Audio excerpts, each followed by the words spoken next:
সেটা আপনার উপর ডিপেন্ড করছে।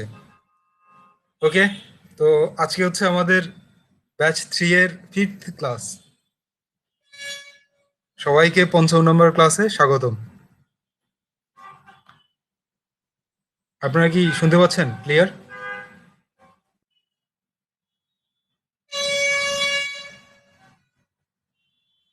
ওকে, তো আজকের ক্লাসে আমরা কি নিয়ে ডিসকাস করব? অলরেডি কিন্তু জেনে গেছেন আপনারা। বলেন।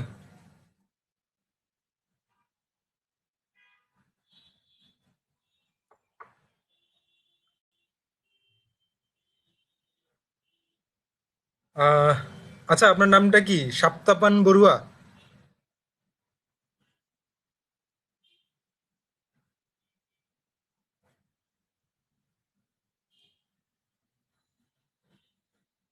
I am I am not sure.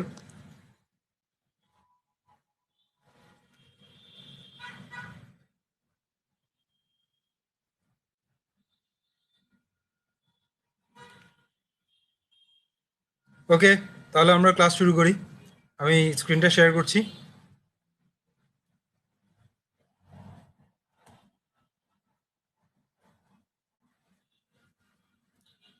Loop and condition. Saptapan, okay, thank you.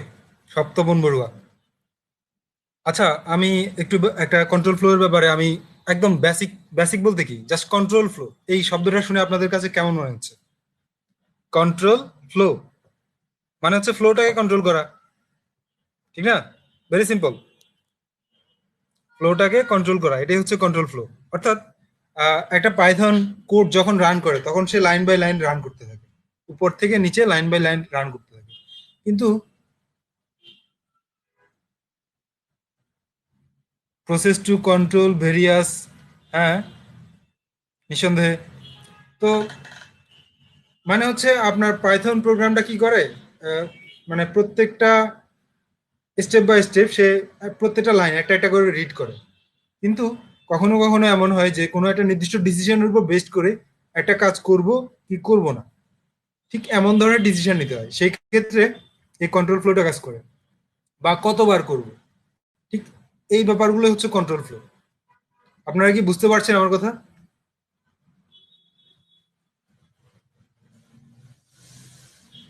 Okay, thank you.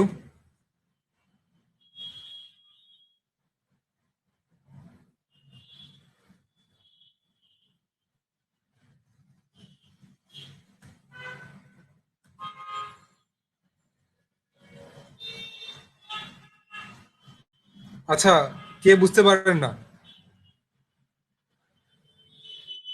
Nurul Amin, আপনি বুঝতে পারেননি? কি বুঝতে পারেননি, কন্ট্রোল ফ্লো এর ব্যাপারটা, নাকি মানে হচ্ছে আপনি সাউন্ড শুনতে পাননি, কোনটা?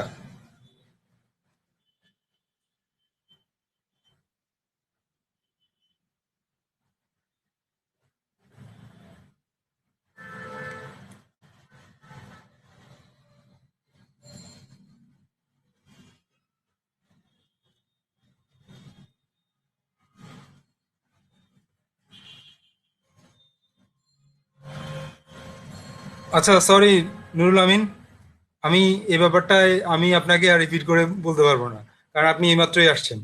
সো আপনি যেটা করবেন সেটা হচ্ছে ক্লাসটা রিপিট করে নেবেন।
তো প্রথমে আমি একটা ফাইল ক্রিয়েট করে নিলাম ইফ আন্ডারস্কোর টেস্ট।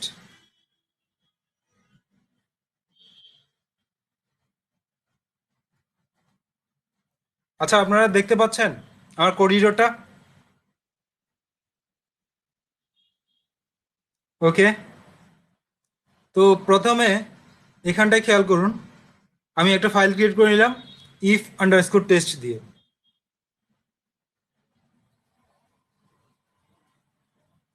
তো ইফের ব্যাপারটা তো বুঝেনি, আমরা যখন কোনো শর্ত দেই সেটাকে ইফ বলি, যে তুমি এই কাজটা মানে যদি তুমি এরকম করো তাহলে তোমার জন্য এটা হবে, যদি তুমি এরকম না করো তোমার জন্য এটা হবে না। তো ব্যাপারটা হচ্ছে এরকম যে প্রোগ্রামিং এর ক্ষেত্রে ইফটা আসলে কিভাবে ব্যবহার করবেন আপনারা। যখন একটা কন্ডিশন ট্রু হবে তখন এই ইফের মধ্যে থাকা মানে কোডগুলো এক্সিকিউট হবে, আর যখন সেটা ফলস হবে তাহলে কোনো কিছুই মানে কোনো নির্দেশনা নাই সেই ক্ষেত্রে, অর্থাৎ সেই কোডগুলো এক্সিকিউট হবে না। জাস্ট এতটুকুই ইফের ব্যাপারটা। আমরা একটু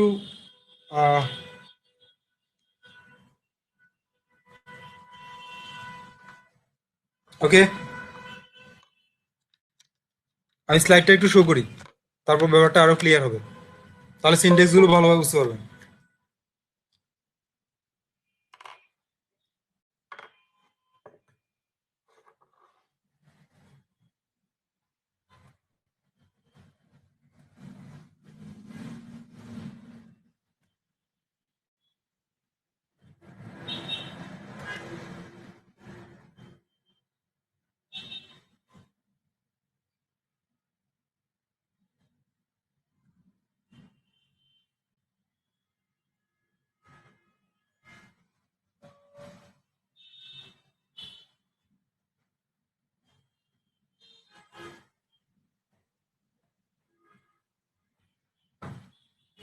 কন্ট্রোল ফ্লো এর মধ্যে বেশ কয়েকটা কন্ডিশনাল স্টেটমেন্ট আছে, একটু খেয়াল করুন সবাই। সেই কন্ডিশনাল স্টেটমেন্টগুলো কি কি আছে? If statement, if else statement, if elif এবং এলস স্টেটমেন্ট এবং নেস্টেড ইফ স্টেটমেন্ট। তো এই প্রত্যেকটা নিয়ে আজকের ক্লাসে ডিসকাশন হবে। সো ক্লাসটা কিন্তু ভেরি ইম্পর্টেন্ট। যারা একদম বিগিনার তাদের জন্য ক্লাসটা সব থেকে বেশি ইম্পর্টেন্ট, কারণ এখানটায় হচ্ছে লজিকের শুরু। আজকে থেকে ধরে নিতে পারেন লজিকের শুরু।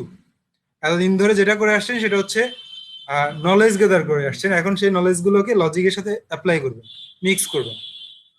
ডেটা টাইপ জেনে আসছেন, তারপর কমেন্টিং কি জিনিস, ভেরিয়েবল কি জিনিস, এগুলো জেনে আসছেন। কিন্তু আজকে যেটা করতে যাচ্ছেন, অপারেটর অপারেন্ট শিখে আসছেন, এখন সেগুলোকে কিভাবে আপনি লজিক্যালি অ্যাপ্লাই করবেন সেটা আপনি আজকে শিখতে যাচ্ছেন। তো প্রথমে ইফ এই কিওয়ার্ডটা থাকবে, এটা হচ্ছে সিনট্যাক্স, যেটা আসলে দেখতে কিরকম হবে। তারপর এখানটায় থাকবে একটা কন্ডিশনাল এক্সপ্রেশন। কন্ডিশনাল এক্সপ্রেশনটা কি জিনিস? কন্ডিশনাল এক্সপ্রেশনটা হচ্ছে যেটা বুলিয়ান রেজাল্ট দিবে আমাকে, ট্রু আর ফলস। অলওয়েজ আমাকে ট্রু আর ফলস বুলিয়ান রেজাল্টটা দিবে। সো সেটা হচ্ছে কন্ডিশনাল এক্সপ্রেশন। আর সেই কন্ডিশনাল এক্সপ্রেশনটা যদি ট্রু হয় সেক্ষেত্রে আমাকে কয়েকটা স্টেটমেন্ট এক্সিকিউট করবে।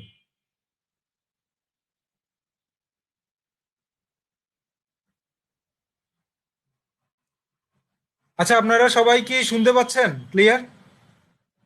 আকাশ, আকাশের অভিযোগ হচ্ছে সাউন্ড এবং ভিডিও নাই। সো আকাশের ওইখানটায় ইন্টারনেট প্রবলেম থাকতে পারে। তাহলে আমরা দেখি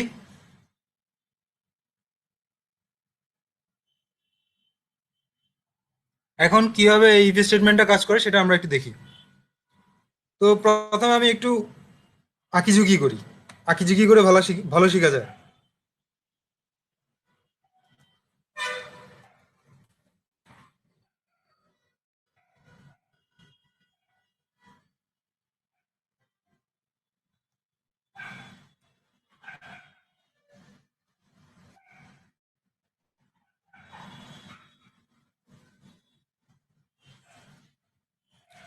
তো প্রথম থাকবে কি, একটা কিওয়ার্ড থাকবে, যে কিওয়ার্ডটার নাম হচ্ছে ইফ। তারপর কি থাকবে? কিছু কন্ডিশনাল এক্সপ্রেশন, ট্রু আর ফলস। ধরে নেন এক্স একটা সংখ্যা, সেই সংখ্যাটা জোড় বা বেজোড় সেটা আমরা নির্ণয় করবো। তো কিভাবে নির্ণয় করবো? একটা সংখ্যা জোড় সংখ্যা হওয়ার শর্তটা কি? যদি সেই সংখ্যা 2 দ্বারা নিশ্চয়ই বিভাজ্য হয়, তাহলেই তো আমরা বলবো সেটা জোড় সংখ্যা, ঠিক না? তাহলে এক্স যদি জোড় সংখ্যা হয়, সেই ক্ষেত্রে এক্স মডুলো 2 ডবল ইকুয়াল কত? 0। সেই শর্তটা ফিল আপ করবে। তাহলে আমরা কি লিখতে পারবো? Print x is even. তো এইখানটায় এক্স ইজ ইভেন, আচ্ছা এক্স বলবো না, নাম্বার বলবো।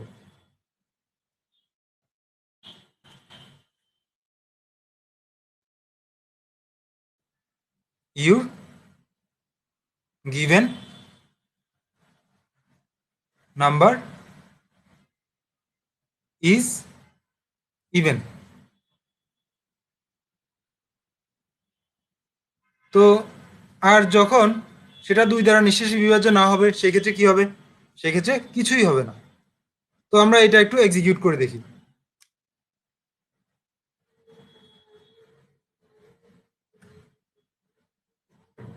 তো প্রথমে হচ্ছে ইফ এক্স একটা সংখ্যা, এই সংখ্যাটা 2 দ্বারা নিঃশেষে বিভাজ্য হতে হবে।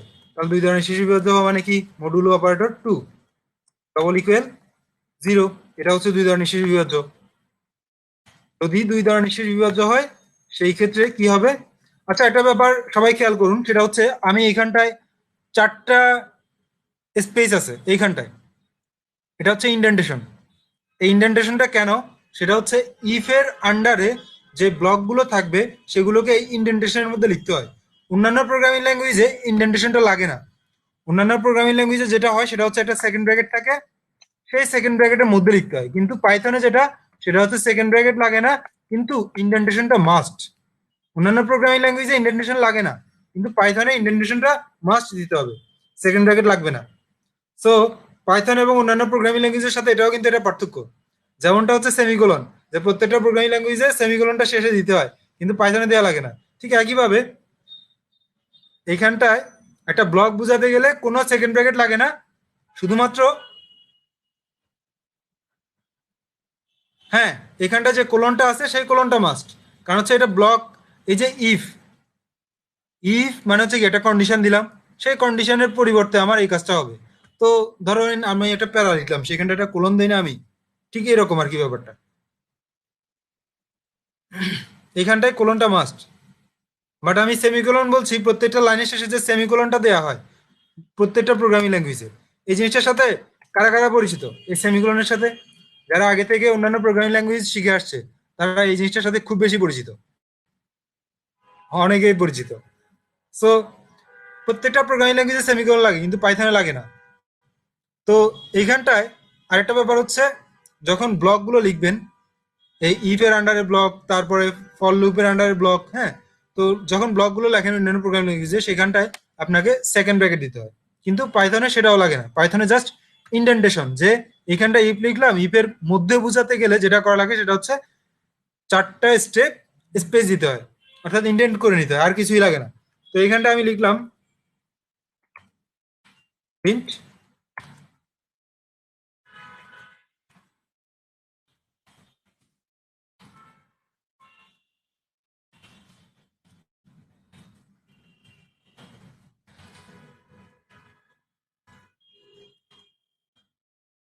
Your given number is even.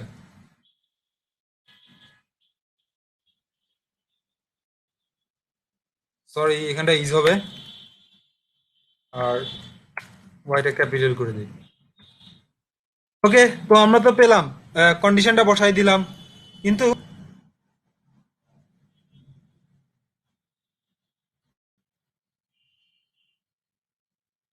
এখন খেয়াল করুন, আমাদের তো এক্স এর কোনো ভ্যালু আছে?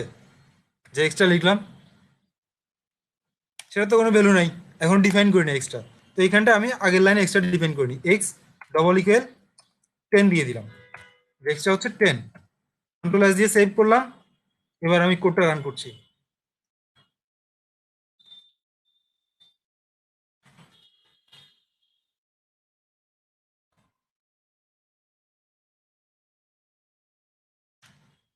কি দেখা যাচ্ছে? Your given number is even. Your given number is even. আচ্ছা, আমরা কিন্তু বেশ কয়েকটা দিন কাজ করে আসছি। আমরা এখনো পর্যন্ত ইনপুট ফাংশন নিয়ে কোনো কাজ করেছি? আপনারাই বলেন। ইনপুট ফাংশনটা নিয়ে কখনো কাজ করেছি? না, করিনি। সো আজকে আমরা ইনপুট ফাংশনটা নিয়ে কাজ করব। এটা ভেরি ইম্পর্টেন্ট, যে আপনি ব্যবহারকারীর কাছ থেকে একটা মান নিবেন। আপনি এটা সফটওয়্যার তৈরি করছেন, সেইখানটায় যদি আপনি ব্যবহারকারীর কাছ থেকে মানই নিতে না পারেন, তাহলে তো খুব একটা চমৎকার হবে না, মানে ব্যাপারটা খুব একটা সুন্দর হবে না। সো আমরা এখন ইনপুট ফাংশনটা দিয়ে এক্স এর ভ্যালুটা নিব। তো পাইথনে যেটা করে সেটা হচ্ছে ইনপুট, এই ফাংশনটা ব্যবহার করতে হয়। এই ফাংশনটার মাধ্যমে আপনি যে ভ্যালুটা নেবেন সেই ভ্যালুটা অলওয়েজ স্ট্রিং হবে। পাইথনে সেটা স্ট্রিং হবে। তো স্ট্রিংটাকে পরবর্তীতে, আচ্ছা স্ট্রিংকে কি আমরা ভাগ করতে পারবো দুই দিয়ে? স্ট্রিংকে কি দুই দিয়ে ভাগ করা পসিবল? পসিবল না। তো প্রথমে আমাকে কি করে নিতে হবে? টাইপ কাস্টিং করে নিতে হবে। অলরেডি আপনারা ডেটা টাইপ সম্পর্কে জেনে গেছেন এবং কিভাবে টাইপ কাস্ট করতে হয় সেটাও জেনে গেছেন। তাহলে এই যে ইনপুটের মধ্যে যে ভ্যালুটা পাবো সেটাকে আমাকে কি করতে হবে? টাইপ কাস্টিং করে নিতে হবে। তো সেটা টাইপ কাস্টিং করার জন্য প্রথমে আমি এটাকে এক্স এর মধ্যে রাখবো, ইনপুটে যে ভ্যালুটা নিব। তারপর কি করব? I N T, sorry, I N T X দিয়ে দিব। তাহলে হ্যাঁ, আইএনটি অথবা ফ্লোট করে নিব, নো প্রবলেম। তো আইএনটি দিয়ে দিলে সেটা ইন্টিজার হয়ে তারপর সেটাকে চেক করবে। আচ্ছা, সবুজ, আমরা ফ্লোট কিন্তু নিব না, আমরা ইন্টিজারই নিব। সো এখানটা আইএনটি লিখলেই চলবে।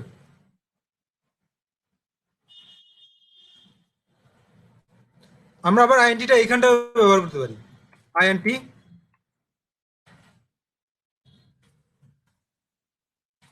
ইনপুট,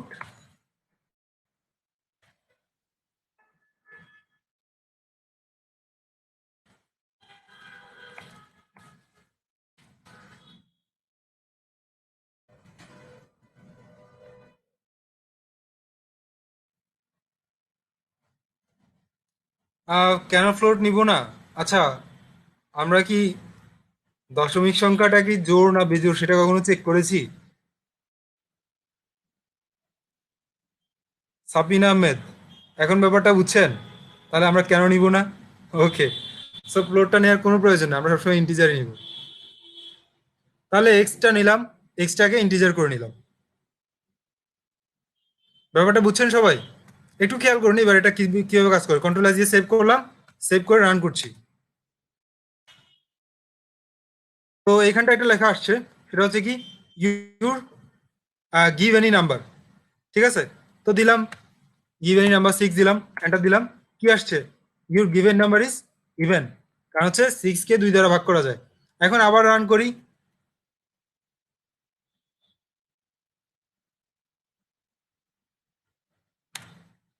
আবার রান করে এখানটা আমি দিলাম 7। এখানটা এবার কি আসছে? কিছুই আসেনি। ব্যাপারটা বুঝছেন? যে এইখানটায় যখন কন্ডিশনটা ট্রু হচ্ছে, এখানটায় কন্ডিশন ট্রু হলে সে এই ইফের মধ্যে থাকা ব্লকটা এক্সিকিউট করবে। আর যদি কন্ডিশনটা ফলস হয় তাহলে সে কিছুই করবে না, নিচে চলে আসবে। তো নিচে তো কিছুই নাই, ওই কারণে সে কোনো কিছু প্রিন্ট করে নাই। তো আমি এখানটা লিখলাম হ্যালো ওয়ার্ল্ড, মনে করেন।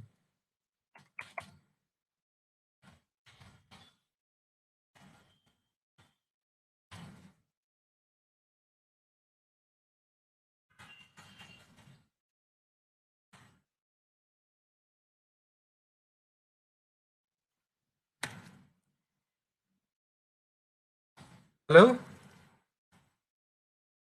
ওয়ার্ল্ড, কন্ট্রোল এস দিয়ে সেভ করলাম। এবার একটু খেয়াল করুন, আপনি যদি আপনার গিভেন নাম্বারটা যদি অডও হয় তাহলেও সে কিন্তু আমাকে কি দিচ্ছে? Hello world. কারণ হচ্ছে সে কি করে, এই ইফ এর ভেতরে আর যায় না। সবাই ইফ স্টেটমেন্টটা এবং ইনপুটটা বোঝার চেষ্টা করুন, বাকি কিছুই বোঝার দরকার নাই এই মুহূর্তে, কারণ এটাই বেশি ইম্পর্টেন্ট এই মুহূর্তে। তো একটু খেয়াল করুন, যখন এই কন্ডিশনটা সত্য হচ্ছে, অর্থাৎ এটা নিঃশেষে ভাগ করা যাচ্ছে 2 দ্বারা, সেই ক্ষেত্রে কিন্তু এটা কাজ করবে। এইটা হচ্ছে আমার ইফের আন্ডারে এই ব্লকটা, যার কারণে এটা কাজ করবে। কিন্তু এটা কি ইফের আন্ডারে? আপনারাই বলুন। এটা কি ইফের আন্ডারে? না, কারণ হচ্ছে আমি এখানটা ইন্ডেন্টেশনটা ফলো করিনি, যার কারণে এটা ইফের আন্ডারে না। সো এটা যদি এটা সত্য নাও হয় সেই ক্ষেত্রে এটা কাজ করবে, আর এটা সত্য হলেও কাজ করবে। কথাটা বুঝছেন? সো এটা যদি সত্য হয় সেই ক্ষেত্রে এটা কাজ করবে, একটু খেয়াল করুন। যেমন দিলাম 8, তাও কি করছে, এটা সত্য হওয়ার কারণে এখানটা আসছে প্রথমে, এসে এটা এক্সিকিউট করছে, তারপরে এই মানে ইফ স্টেটমেন্ট থেকে বেরিয়ে সে প্রিন্টটাও কাজ করে নিয়েছে। ইন্ডেন্টেশনটা কিভাবে দিবেন? ইন্ডেন্টেশনটা হচ্ছে এক ট্যাব দূরত্ব, 4টা স্পেস বা এক ট্যাব দূরত্ব।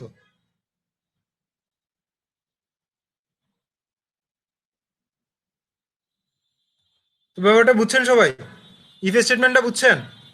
ইফ বোঝাটা বেশি জরুরি। ওকে, তো এখন আমরা দেখি এলস কিভাবে কাজ করে। এটাকে কমেন্ট আউট করে রাখছি।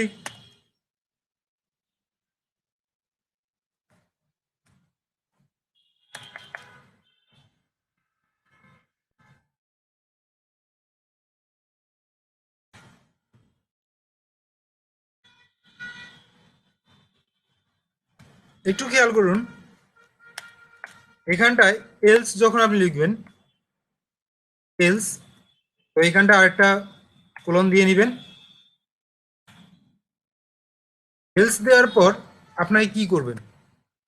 এলস দেওয়ার পর আপনি এই যে মনে করেন এই কন্ডিশনটা ট্রু হলো না, এই কন্ডিশনটা ফলস হলো। এই কন্ডিশনটা যখন ফলস হবে সেক্ষেত্রে আহ মাহমুদুর রহমান, আপনি গ্রুপে যোগাযোগ করুন। এইখানটায় আমি আপনার স্ক্রিনটা দেখতে পাচ্ছি না, আমি কিছুই দেখতে পাচ্ছি না, আমি আপনার সলিউশনটা কিভাবে দিব? সো মাহমুদুর রহমান, আপনি আমাদের ফেসবুক গ্রুপে learn Python with software park, এই গ্রুপে কমিউনিকেট করুন, সেখানটায় সলিউশন দেওয়া পসিবল। আচ্ছা, যখন আপনারাই বলুন যে যদি এটা 2 দ্বারা নিঃশেষে ভাগ করা না যায় সেক্ষেত্রে আমার এক্স কি ধরনের সংখ্যা?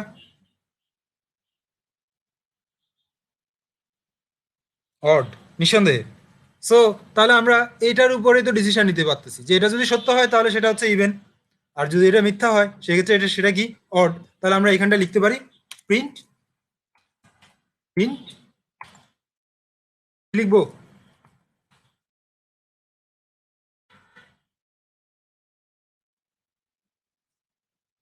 আচ্ছা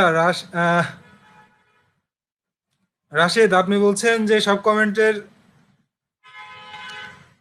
মানে মনোযোগ নষ্ট হয় সব কমেন্টের ইয়ে দেওয়ার রিপ্লাই দিলে। ওকে, থ্যাংক ইউ রাশেদ। এটা আসলে আমিও বুঝতে পারি ব্যাপারটা, কিন্তু যখন দেখতে পাই যে আসলে কেউ একজন খুব বেশি উপকৃত হতে যাচ্ছে সেই ক্ষেত্রে আমি আসলে ব্যাপারটা খুব একটা ইগনোর করে যাই না। এটা আসলে মনোযোগে প্রচুর বিঘ্ন ঘটায়। সো আমিও কারো কাছ থেকে এমন এমন ধরনের কমেন্ট আশা করব না। আমিও ধরে নিব যেহেতু আপনারা প্রোগ্রামিং শিখতে আসছেন, আপনারা যথেষ্ট পরিমাণ ম্যাচিউরড, আপনারা উল্টাপাল্টা কিছু চ্যাটও করবেন না, আপনারা উল্টাপাল্টা কিছু কমেন্টও দিবেন না। আমি জাস্ট যখন জিজ্ঞেস করব তখন সে ব্যাপারে বুঝছেন কি বুঝেন নাই সে ব্যাপারগুলো আমাকে জানাবেন।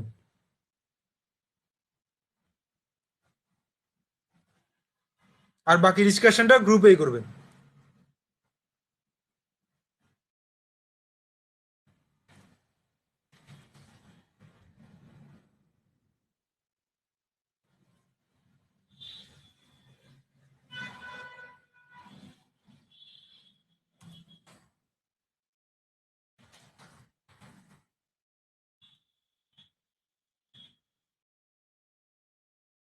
তাহলে এখানটায় কি দেখাচ্ছে? Your given number is odd এবং your given number is even. তো একটু খেয়াল করুন, যদি এই কন্ডিশনটা ফলস হয় সেক্ষেত্রে কি হবে? যদি এই কন্ডিশনটা ফলস হয় তাহলে এলস যে ব্লকটা আছে সেটা হবে, আচ্ছা সরি, ইজ হবে। Thank you Akash, thank you. So আমরা তাহলে একটু দেখি, কন্ট্রোল এস দিয়ে সেভ করলাম, সেভ করে রান করছি। ইউর গিভেন নাম্বার দিলাম 9।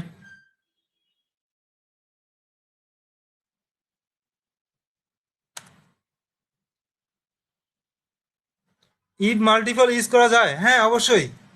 AKM ফয়সাল, ইফ মাল্টিপল আপনি ইউজ করতেই পারেন, নো প্রবলেম। যেমন এই কাজটা আমি যদি এলস দিয়ে না করি, আচ্ছা এটা বুঝছেন, আগে এই রেজাল্টটা দেখুন, এটা বুঝছেন কিনা বলেন। এখানটা আমি কত দিলাম, 9। সেই 9টা দেওয়ার কারণে এখানটা কি আসছে, সে এটাকে এক্সিকিউট করেনি, আর এটাকে যদি যখন ফলস করছে তখন সে এটাকে এক্সিকিউট করছে। এই কাজটা আমরা যদি মাল্টিপল ইফ দিয়ে করতে যাই তাহলে কাজটা হবে এমন।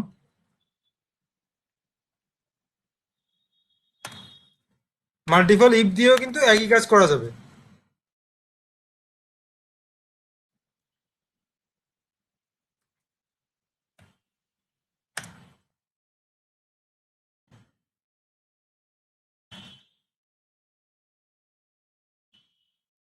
যেমন আপনি এইখানটা ইফ ব্যবহার করবেন, if x modulo 2 not equal 0। Very simple. যদি এটা কখনো 0 না হয় তাহলে সেই ক্ষেত্রে আমি বলতে পারবো এটা হচ্ছে অড। ঠিক না? সবাই বুঝছেন ব্যাপারটা?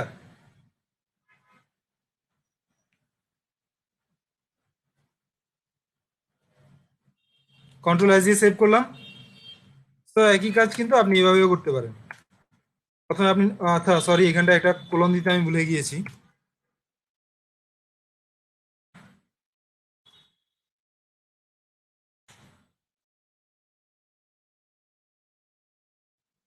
তো আচ্ছা, এইখানটায় হ্যালো ওয়ার্ল্ড যেটা আসছে এটাও চলে আসছে।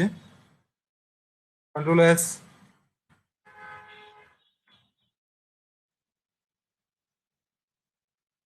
দিলাম 5। কি আসছে? Your given number is odd.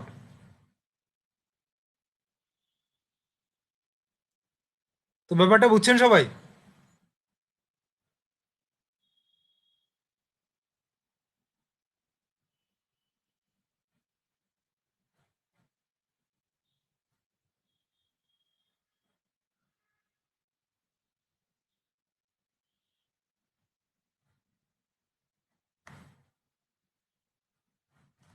Okay.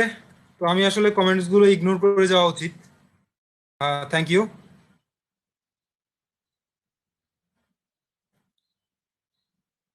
Control S দিয়ে সেভ। আচ্ছা আমি তারপর পরবর্তী, আচ্ছা এখানটা একটু খেয়াল করুন, এক্সপ্রেশন স্টেটমেন্ট, এটা নিয়ে একটা কথা বলছি আমি, সেটা হচ্ছে সব এক্সপ্রেশনই স্টেটমেন্ট, কিন্তু সব স্টেটমেন্ট এক্সপ্রেশন না। যে যে স্টেটমেন্ট কোনো রেজাল্ট দেয় না তাই এক্সপ্রেশন। প্রিন্ট এক্স মান দেয় না, প্রিন্ট দ্বারা শুধু টার্মিনালে প্রিন্ট করা যায়, ভেরিয়েবলে নেওয়া যায় না। এই কথার মানে বুঝছেন? ওকে, তাহলে এটা ভেরি ইম্পর্ট্যান্ট, একটা খুবই ইম্পর্ট্যান্ট কথা, সেটা হচ্ছে এক্সপ্রেশন কি জিনিস এবং স্টেটমেন্ট কি জিনিস, সেটা বোঝার জন্য আমি এই কথাটা লিখলাম। সো একটু খেয়াল করুন, এক্সপ্রেশন এবং স্টেটমেন্ট, এইখানটা আমি কি লিখছি একটু খেয়াল করুন তো। এইখানটায় আমি ইফ এর ভিতরে কন্ডিশনাল এক্সপ্রেশন লিখলাম, নট স্টেটমেন্ট। সব এক্সপ্রেশনই সব এক্সপ্রেশনই কিন্তু স্টেটমেন্ট। কথা বুঝছেন? আমি প্রোগ্রামিংয়ে যা লিখছি সবই স্টেটমেন্ট, বাট এক্সপ্রেশন না। সব কিছুই স্টেটমেন্ট। কথাটা বুঝছেন? কিন্তু স্টেটমেন্ট গুলো এক্সপ্রেশন না সবগুলো। যেমন এইখানটা আমি লিখলাম 5+7, এটা তো আমাকে একটা রেজাল্ট দিবে, দিবে না? এটা আমাকে একটা রেজাল্ট দিবে। এই রেজাল্টটা চাইলে আমি কোনো একটা ভেরিয়েবলের মধ্যে রাখতে পারবো। যেমন আমি নিলাম এইচ, এইচ এর মধ্যে আমরা ইটাকে রাখলাম। তারপর পরবর্তী লাইনে দেখুন, প্রিন্ট এইচ দিলাম। এখানটায় যা লিখলাম সবই হচ্ছে আমার স্টেটমেন্ট, কিন্তু সবগুলোই কি এক্সপ্রেশন? সবগুলো এক্সপ্রেশন না। এই যে প্রিন্ট এইচটা লিখলাম আমি এখানটায়, তো প্রিন্ট এইচ কি করে, সে শুধুমাত্র প্রিন্ট করতে পারে, কিন্তু সে কি কোনো ভ্যালু রেজাল্ট তৈরি করতে পারে? আপনারাই বলুন, প্রিন্টে কি কোনো রেজাল্ট তৈরি করতে পারে? পারে না। এবং আমি কি চাইলে এই যে প্রিন্টের ভিতরে যেটা আছে সেটাকে আমি চাইলে মনে করেন টি একটা ভেরিয়েবল নিলাম, টি এর মধ্যে কি রাখতে পারবো এভাবে করে? পারবো না, এটা সম্ভব না। ওই কারণে এটা আমার কোনো এক্সপ্রেশন না, এটা শুধুমাত্র স্টেটমেন্ট। তাহলে ব্যাপারটা বুঝছেন, এটা কিন্তু একটা এক্সপ্রেশন। এখান থেকে আমি একটা রেজাল্ট পাবো, সেই রেজাল্টটা এইচ এর মধ্যে রাখতে পারবো। তাহলে বুঝছেন ব্যাপারটা যে কোনটা এক্সপ্রেশন এবং কোনটা স্টেটমেন্ট। Okay, thank you. ব্যাপারটা হচ্ছে এমন যে সব পাখিরই পাখা আছে, কিন্তু পাখাযুক্ত সব প্রাণী পাখি না, ঠিক না?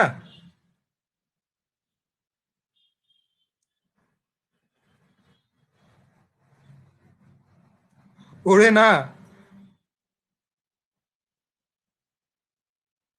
কোনটা কে উঠতে পারে না, পাখি না পাখাযুক্ত সব প্রাণী, কোনটা? উড়ে না বা উঠতে পারে না সেটার উপর পাখি ডিপেন্ড করে না। উড়ে না উঠতে পারে, আচ্ছা আপনারা মনে হয় আমার কথা বুঝতেই পারেন নাই। উড়ে না কিংবা উঠতে পারে না সেটার উপর কিন্তু পাখি ডিপেন্ড করে না। বাট আমি বলছি যে সব পাখিরই পাখা আছে, কিন্তু পাখাযুক্ত সব প্রাণী পাখি না। যেমন মশারও তো পাখা আছে, তেলাপোকারও পাখা আছে, এগুলো কি পাখি? মনে হয় এবার বুঝছেন। একটু আগে বুঝতে পারেন না আমার কথা।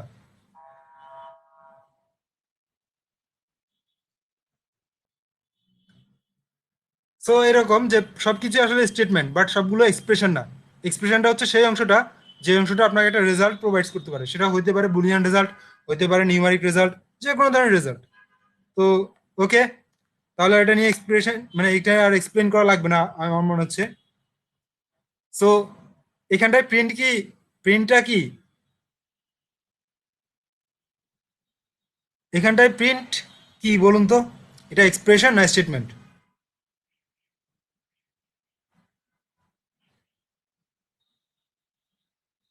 রাইট, অনলি স্টেটমেন্ট এটা। সো সবগুলো স্টেটমেন্ট এক্সপ্রেশন না, বাট সবগুলো এক্সপ্রেশন স্টেটমেন্ট।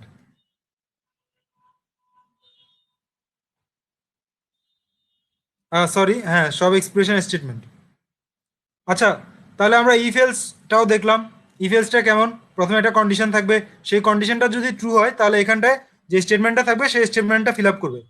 আবার যদি ফলস হয় সেক্ষেত্রে সে যে স্টেটমেন্টসটা থাকবে পরবর্তীতে সেটাকে ফিল আপ করবে। এই ব্যাপারটা বুঝছেন? একটু আগে কিন্তু আমি এক্সাম্পল সহ দেখালাম ব্যাপারটা। ওকে, এবার আমরা ইফ, ইলিফ এবং এলস স্টেটমেন্টে যাচ্ছি। Very important. ইফ, ইলিফ, এলস, খেয়াল করুন। প্রথমে কি থাকছে? ইফ, তারপর ইলিফ, তারপর এলস। এটা কখন ইউজ করবো আমরা? আমাদের যখন অনেকগুলো কন্ডিশন থাকবে তখন আমরা এটা ইউজ করব। অনেক কিছুর উপর আমাদের ডিসিশন নিতে হয় যখন, তখন আমরা এটা ইউজ করব। যেমন আমি একটা ক্যালকুলেটর বানাই, রাইট? ইলিফ অনেকবার ইউজ করা যায়। সো একটা এক্সাম্পল দিই। ধরেন আমরা একটা ক্যালকুলেটর বানাচ্ছি, সেই ক্যালকুলেটর কি করবে? যোগ, বিয়োগ, গুণ, ভাগ এই কাজগুলো করবে। তো প্রথমে আগে কি করতে হবে? ইফ, যদি,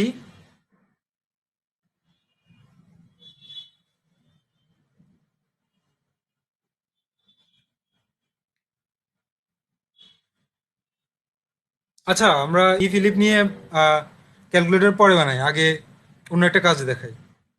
সেটা হচ্ছে কোন একটা সংখ্যা নেগেটিভ পজিটিভ এই ব্যাপারগুলো আমরা দেখি। জিরো লেস দেন, অর্থাৎ ইফ নাম্বার ইকুয়াল বা এক্স ইকুয়াল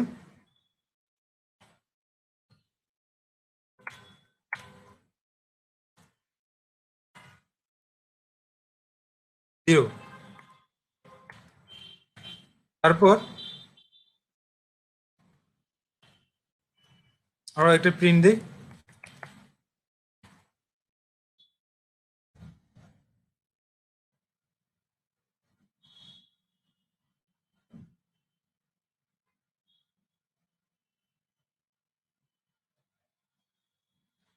প্রিন্টটা হচ্ছে পিওর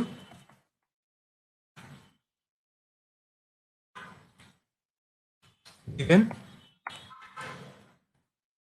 number is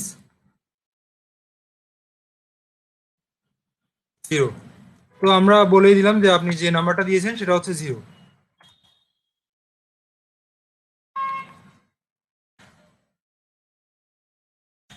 তারপর ইলিফ। এবার আমরা কি দিব,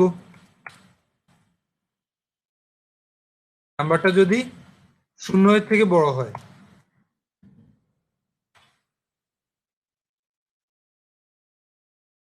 শূন্য থেকে ছোট হয়, বড় বলে ছোট দিয়েছি না। আচ্ছা, নাম্বারটা যদি শূন্য থেকে ছোট হয় সেক্ষেত্রে আমরা লিখবো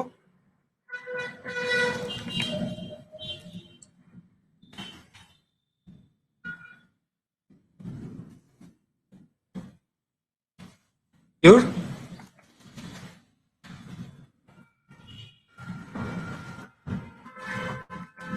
even is your given number is, minus দিয়ে দিব। হ্যাঁ, যে আপনি যে সংখ্যাটা দিয়েছেন সেটা হচ্ছে একটা ঋণাত্মক সংখ্যা, এই কারণে মাইনাসটা দিয়ে দিলাম। তারপর এলস। এলসে আমার কোনো কন্ডিশন দেয়া লাগবে না, এলসে আমি কোনো কন্ডিশন দিব না। তো এলসটা জাস্ট প্রিন্ট করে দিব। আমি বারবার ইজ লিখতে গিয়ে ইন লিখে ফেলছি না।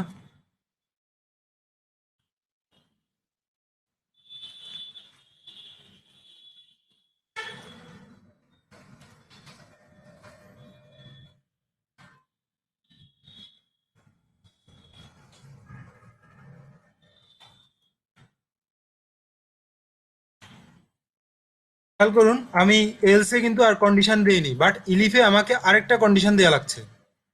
কথাটা বুঝছেন সবাই?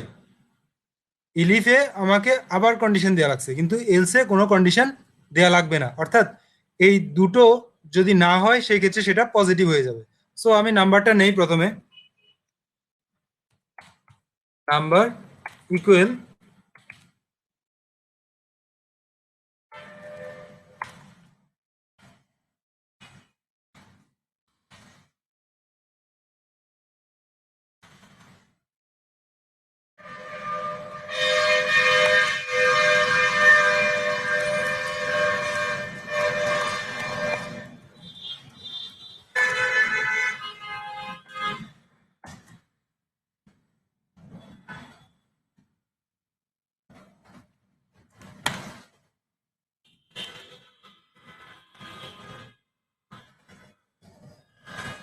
আমি কি লিখলাম, গিভ এ নাম্বার। তারপর সেটা কি করবে, ব্যবহারকারীর কাছ থেকে ইনপুট ফাংশনের মাধ্যমে একটা মান নিবে, সেই মানটাকে সে চেক করবে যে আমি কি ধরনের মান দিলাম। তো কন্ট্রোল এস দিয়ে সেভ করলাম, সেভ করে রান করলাম, গিভ এ নাম্বার আসছে, একটা মাইনাস সংখ্যা দেই, -3, এন্টার দিলাম, your given number is minus আসছে। কথাটা বুঝছেন, যে আপনি যে নাম্বারটা দিয়েছেন সেটা হচ্ছে একটা ঋণাত্মক সংখ্যা, এটা দেখালো আমাকে। তো এরপর মনে করেন আমি কি করলাম, দিলাম 8, 8 দেওয়ার পর সে কি দেখাচ্ছে, your given number is plus, অর্থাৎ পজিটিভ নাম্বার দিয়েছেন। তো এইভাবে আপনি যখন আপনার যখন কন্ডিশন গুলো একাধিক থাকবে, অনেক কন্ডিশন, যে এটা এটা না হলে ওটা, ওটা না হলে ওটা, হ্যাঁ, সেই ক্ষেত্রে আপনাকে যেটা করতে হবে, ইফ ইলিফ ব্যবহার করবেন। তো এটার একটা এক্সাম্পল আপনারা তৈরি করবেন, সেটা হচ্ছে আমি বলে দিচ্ছি, আপনারা একটা সলিউশন বের করবেন, সেটা হচ্ছে পরীক্ষার রেজাল্ট তৈরি করা, যে সে কোন গ্রেড পাইছে, এই থেকে এই নাম্বার পর্যন্ত এ গ্রেড, বা একটা নির্দিষ্ট নাম্বার পর্যন্ত বি গ্রেড, হ্যাঁ, তারপর নির্দিষ্ট নাম্বার পর্যন্ত সি গ্রেড। তারপর আপনারা ডিসাইড করবেন এই ধরনের এটা। আচ্ছা, আহ সপ্তাপন বড়ুয়া পারবেন? ওকে, থ্যাংক ইউ।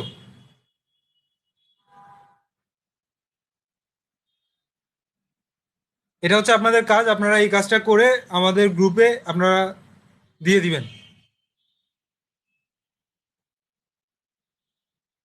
ইফ ইলিভের একটা এক্সাম্পল করবেন আপনারা, করে সেটা গ্রুপে জানিয়ে দিবেন।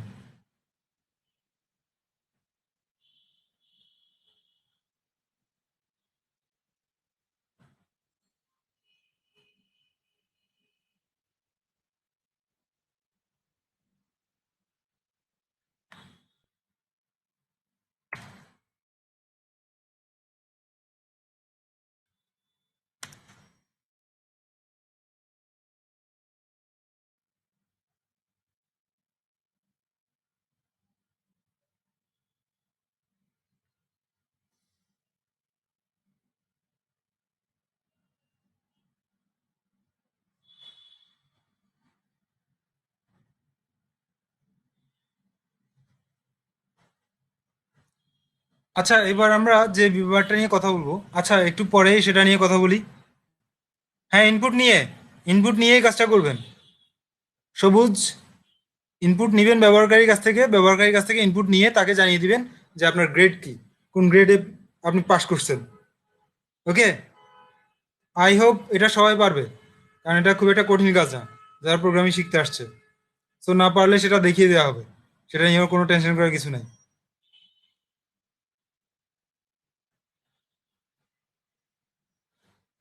একটু খেয়াল করুন, নেস্টেড ইফটা কি জিনিস। এখানটায় কি লিখছি আমি, নেস্টেড ইফ।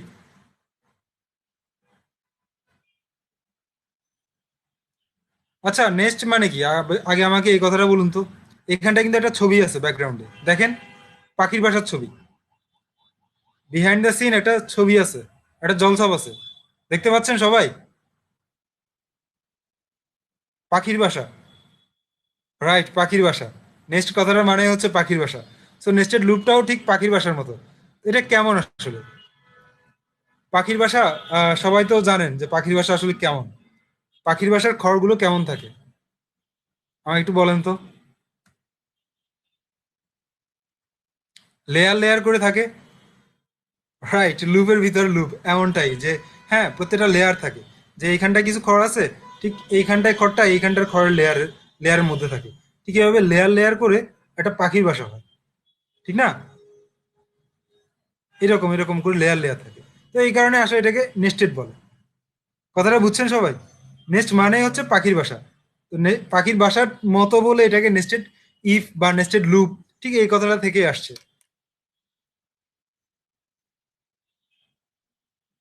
তাহলে আমরা দেখি নেস্টেড ইফটা আসলে কেমন। যখন একটা ইফ স্টেটমেন্টের ভিতর আপনাকে আরেকটা ইফ স্টেটমেন্ট ব্যবহার করতে হবে, সেটাই হচ্ছে নেস্টেড ইফ। আমার কথাটা বুঝছেন? একটা ইফ স্টেটমেন্ট এর মধ্যে আরেকটা ইফ স্টেটমেন্ট আপনাকে ব্যবহার করতে হচ্ছে, সেটাই হচ্ছে নেস্টেড ইফ। খেয়াল করুন, এইখানটায় একটা সলিউশন দেওয়া আছে, কয়টা কোশ্চেন দেওয়া ছিল, সেই কোশ্চেন একটা সলিউশন দেওয়া আছে। এই সলিউশনটা হচ্ছে একটা নেস্টেড ইফ এর এক্সাম্পল। এটা আমি একটু কপি করে নিচ্ছি, তারপর এটা সবাইকে একটু এক্সপ্লেন করে দেখাচ্ছি, নো প্রবলেম।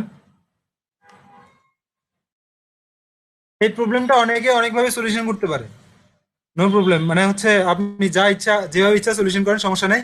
বাট আমি জাস্ট এইখানটায় নেস্টেড ইফটা বোঝানোর চেষ্টা করছি। সো নেস্টেড ইফ বোঝাটা ইম্পর্টেন্ট। একটু খেয়াল করুন। আচ্ছা, প্রথমে আমি ইন্ডেন্টেশন গুলো একটু ঠিক করে নিচ্ছি। ইন্ডেন্টেশন গুলো ঠিক না করলে আসলে বোঝা যাবে না।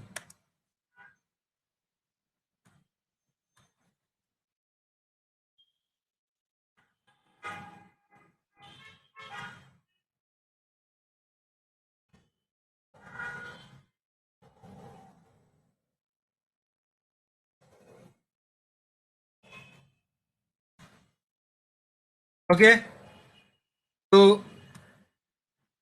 আপনারা একটু খেয়াল করুন। আমার কোশ্চেনটা হচ্ছে এমন যে, তিনটা সংখ্যার মধ্যে সব থেকে বড় সংখ্যাটা বের করো। এবিসি তিনটা সংখ্যা, সেই তিনটা সংখ্যার মধ্যে সব থেকে বড় সংখ্যাটি বের করার একটা প্রোগ্রাম আমাকে লিখতে হবে। তো সেটা আমি কিভাবে লিখবো, আপনারাই বলেন। যে প্রথম আমাকে কি করতে হবে। আমার তিনটা সংখ্যা আছে, একটা সংখ্যা হচ্ছে এ, একটা সংখ্যা বি, আর একটা সংখ্যা সি। তো প্রথমে আমি কি করব, যে এ এবং বি এর মধ্যে চেক করব যে এ এবং বি এর মধ্যে কে বড়, ঠিক না? যদি প্রথমে আমি চেক করব if A is less than B বা A is greater than B, যা ইচ্ছা তাই দেন, সমস্যা নেই। এই কথার মানেটা কি? যদি এটা ট্রু হয় তার মানে কি, আমাকে একটু বলেন তো। এই কথা ট্রু হওয়া মানে কি, কে বড়? এটা ট্রু হওয়া মানে কে বড়? বি বড়, নিঃসন্দেহে। সো বিটা তো বড় হয়ে গেছে, যদি এটা ট্রু হয় তাহলে তো সে এই ইফ এর ভিতরে যে ব্লকটা থাকবে সেটাকে এক্সিকিউট করবে, ঠিক না? এই ইফ এর ভিতরে যদি বিটা বড় হয় তাহলে সে এই ইফ এর ভিতরে যে আছে তার সাথে কম্পেয়ার করবে। তাহলে আমি এখানটা লিখলাম if B is greater than C, যদি এটা সত্য হয় তাহলে বিটাই হচ্ছে বড়, প্রিন্ট বি। আবার যদি এটা মিথ্যা হয়, তাহলে কে বড় হবে? সি। নিঃসন্দেহে। তাহলে আমি এখানটায় কি লিখবো? Else print C. তাহলে আলটিমেটলি আমার প্রথমে সে কি চেক করলো? এ এবং বি এর মধ্যে চেক করলো। এ এবং বি এর মধ্যে চেক করে যখন দেখছে যে বিটা বড়, তখন সে এইখানটায় চলে আসছে বিটাকে কার সাথে চেক করার জন্য? সি এর সাথে। সি এর সাথে চেক করে সে দেখলো যে বিটাই বড় আছে, তাহলে এই ক্ষেত্রে সে বিটাকে প্রিন্ট করবে। যদি দেখে যে বিটা বড় না, তখন সে কোথায় যাবে? তখন সে এলসে গিয়ে সিটাকে প্রিন্ট করবে, অর্থাৎ সিটাই হচ্ছে তখন সব থেকে বড়। এখন মনে করেন এখানটায় সে ফেল করছে, অর্থাৎ এটা ছোট না, এটা বড়। তো সেক্ষেত্রে কি হবে? এলস এলস এলস হওয়া মানে কি? এটাই বড়। তাহলে এলস এটা যদি বড় হয়, এখন আমি কি করব? এটাকে কার সাথে চেক করব? সি এর সাথে। ব্যাপারটা বুঝছেন সবাই? If A is greater than C, তাহলে কি কন্ডিশনটা হবে? যদি এটা সত্য হয় তাহলে কে বড়? এ বড়। আর যদি এটা মিথ্যা হয় তাহলে কে বড় হবে? সি বড় হবে, রাইট। তখন এলসটা কাজ করবে। তো ব্যাপারটা বুঝছেন? দেখেন, আমি একটা ইফ স্টেটমেন্টের ভিতরে, অর্থাৎ একটা ইফ ব্লকের ভিতরে আরেকটা ইফ ব্লক লিখলাম। এটাই হচ্ছে আসলে নেস্টেড ইফ। ব্যাপারটা বুঝছেন সবাই? নেস্টেড ইফটা আসলে কি জিনিস? ওকে, এটা সলিউশন কিন্তু অন্যভাবেও করা যায়। এই প্রবলেমের সলিউশন আপনারা আরো ইজিলি করতে পারবেন। কিভাবে? সেটা হচ্ছে, বাট আমি সেই ইজি সলিউশন না দেখিয়ে এত হার্ড সলিউশন আমি কেন গেলাম? এত হার্ড সলিউশনে আমি কেন গেলাম? কারণ হচ্ছে আমাকে ইফ নেস্টেড ইফটা বুঝতে হবে। তো আমার মেইন টার্গেটটা হচ্ছে নেস্টেড ইফ বুঝানো, প্রবলেমটা সলিউশন দেওয়া না। কথাটা বুঝছেন? নেস্টেড ইফের মাধ্যমে প্রবলেমটা সলিউশন করাটাই হচ্ছে আমার টার্গেট। এটা অন্যভাবেও করতে পারবেন আপনি। তো সবাই নেস্টেড ইফটা বুঝছেন কিনা সেটা বলেন। Okay, thank you. Nested if very important.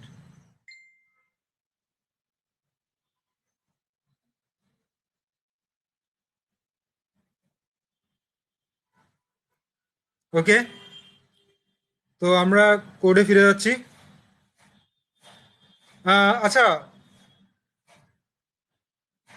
Sabin Ahmed, nested ইফে এলসটা থাকবে কিনা, নেস্টেড ইফে এলস থাকবে, সরি ইলিফ, নেস্টেড ইফে ইলিফ থাকবে কিনা সেটা নির্ভর করবে আপনার প্রবলেমের উপর, যে আপনি কি ধরনের প্রবলেম সলিউশন করছেন সেটার উপর নির্ভর করবে যে নেস্টেড ইফে ইলিফটা থাকবে কিনা। সো এইগুলো আসলে ওইভাবে করে ডিপেন্ড করে না। নেস্টেড ইফেও ইলিফটা ব্যবহার করা যায়। ব্যাপারটা বুঝছেন?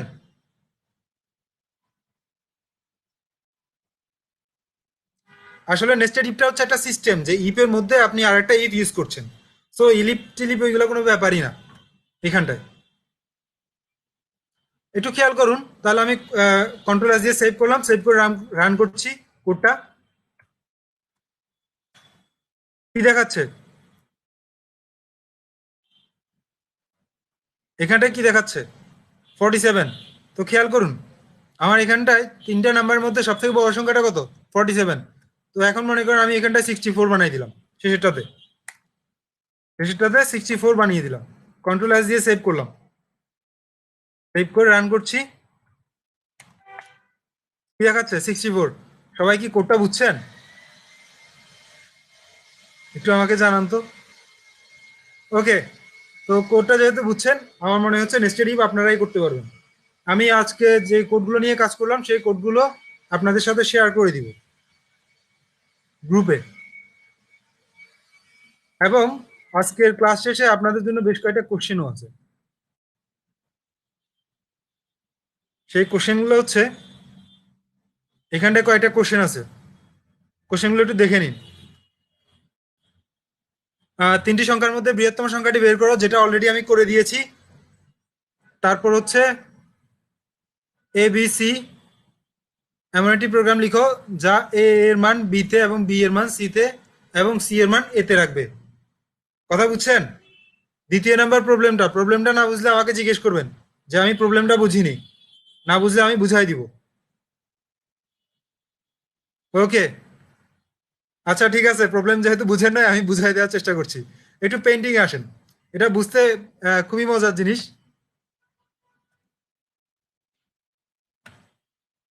সেটা হচ্ছে আপনার, হ্যাঁ 2 নাম্বারটা বুঝিয়ে দিচ্ছি। 1 নাম্বারটা অলরেডি আমি সলিউশনই করে দিলাম। 2 নাম্বারটা একটু খেয়াল করুন। মনে করেন এখানটা একটা পানির গ্লাস আছে। তো পানির গ্লাসে আমি ওয়াটার লিখলাম, ওইখানে ডব্লিউ। এখানটায় মনে করেন এই গ্লাসটায় কোক আছে। হুম। তো এই কোকের গ্লাসটাতে আমি সি দিয়ে দিলাম, যেটা হচ্ছে সি। আর এখানটা আছে জুস, তো এটাতে জে দিলাম।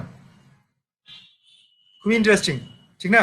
যে এখন আপনাকে কি করতে হবে, যে গ্লাসে ওয়াটার আছে সেটাকে কোকের গ্লাসে নিতে হবে ওয়াটারটা। কোকের গ্লাসের ওয়াটারটা নিতে হবে, কোকের গ্লাস থেকে কোকটা নিতে হবে জুসের গ্লাসে।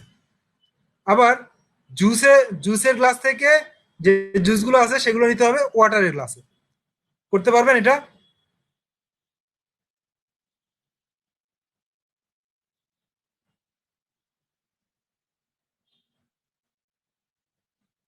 4টা ভেরিয়েবল হবে, থ্যাংক ইউ। আচ্ছা, যারা করতে পারবেন না তাদেরকে আরো সহজ করে দিচ্ছি। আচ্ছা, কেমনে কি? ওকে, সহজ করে দিচ্ছি। মাথায় আসতেছে না? ওকে, আসবে আসবে। এটা খুবই সিম্পল। আমি প্রোগ্রামিং এর মাধ্যমে সলিউশন করে দিব না, বাট বাস্তবিকভাবে সলিউশন করে দিচ্ছি। বাস্তবিকভাবে সলিউশন করে দিলে প্রোগ্রামিং মাধ্যমে আমি মনে করি আপনারা সবাই পারবেন।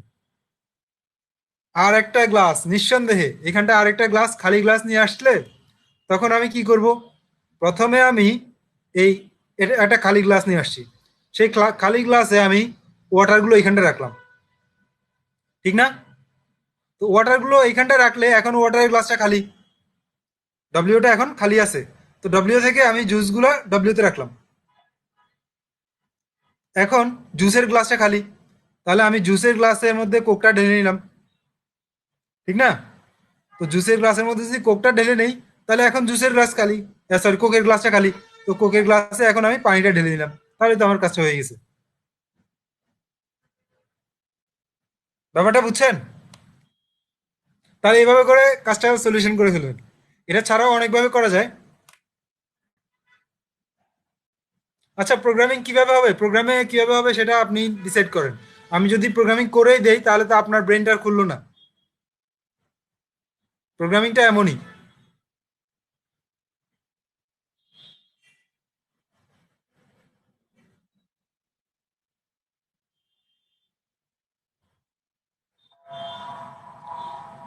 আপনাদের হাতে কিন্তু একদিন সময়ও আছে। সো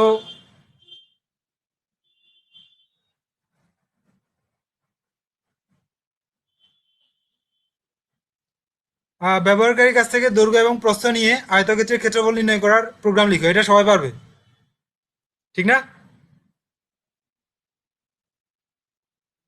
ওকে, নিঃসন্দেহে। তারপর রেজাল্ট বের করার যে প্রোগ্রামটার কথা বললাম ই ফিলিপ দিয়ে, সেটা করবেন। এইখানটায় আমি যা দিলাম এবিসি, আপনারা আপনাদের মতো করে করবেন। এবিসি, এ প্লাস বি, বি সি, এগুলো দিয়ে করতে পারেন। এ প্লাস, এ মাইনাস, এভাবেও করতে পারেন। So no problem. তাহলে এই তিনটা হচ্ছে আপনাদের প্রবলেম, যেগুলো আপনারা সলিউশন করে রাখবেন। সলিউশন করে আমাদেরকে গ্রুপে জানিয়ে দেবেন।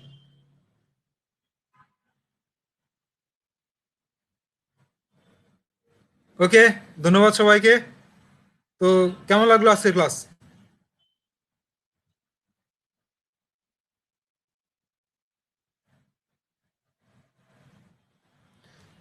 আজকের ক্লাসের টপিকগুলো কি সবাই বুঝতে পারছেন ক্লিয়ারলি?